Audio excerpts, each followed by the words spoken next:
Hello friends, my name is Mansi Prajapati and today we will discuss about the three conditions of the beam section. In previous lecture, we studied about the stress strain diagram of the singly beam.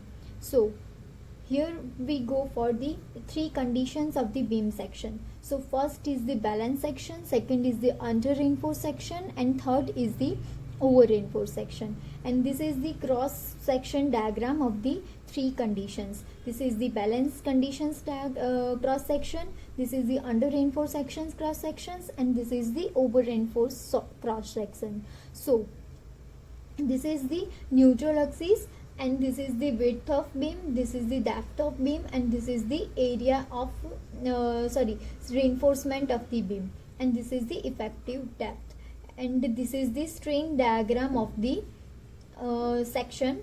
This is the strain diagram of the under reinforced section, and this will be over reinforced section strain diagram.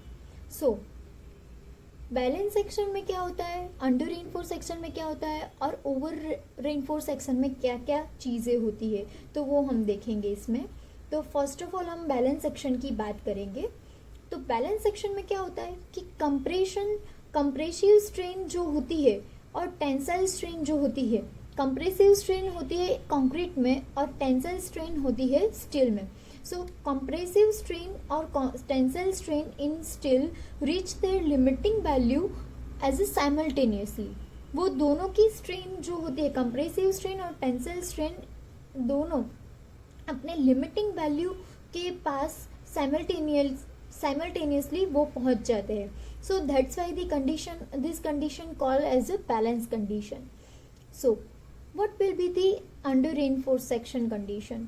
So in this case, this condition tensile strain in a steel reach their limiting stress earlier to compressive strain in concrete reach the limiting value.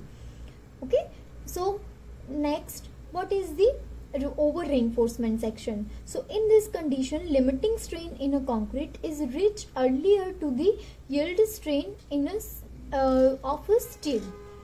So in this condition,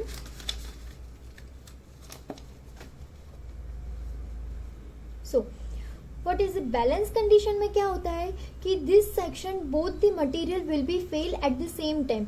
Obviously वो अपने limiting value तक simultaneously पहुंच जाते हैं, तो both the material fail at the same time.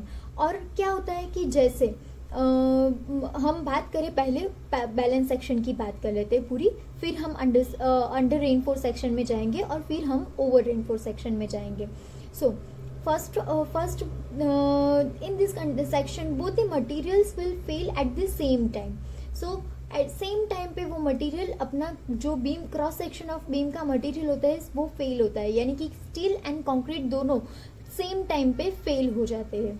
In this section we can calculate the MU. तो what is the MU? So MU is called moment of resistance. So moment of resistance in this condition में मतलब कौन सी तरीके से हम find out कर सकते हैं? तो C इंटू जेड और T इंटू जेड. अब ये C क्या है, Z क्या है, T क्या है और ये Z क्या है? तो C यानी हमारा कंप्रेसिव फोर्स, T यानी टेंशन फोर्स, Z यानी लीवर आर्म.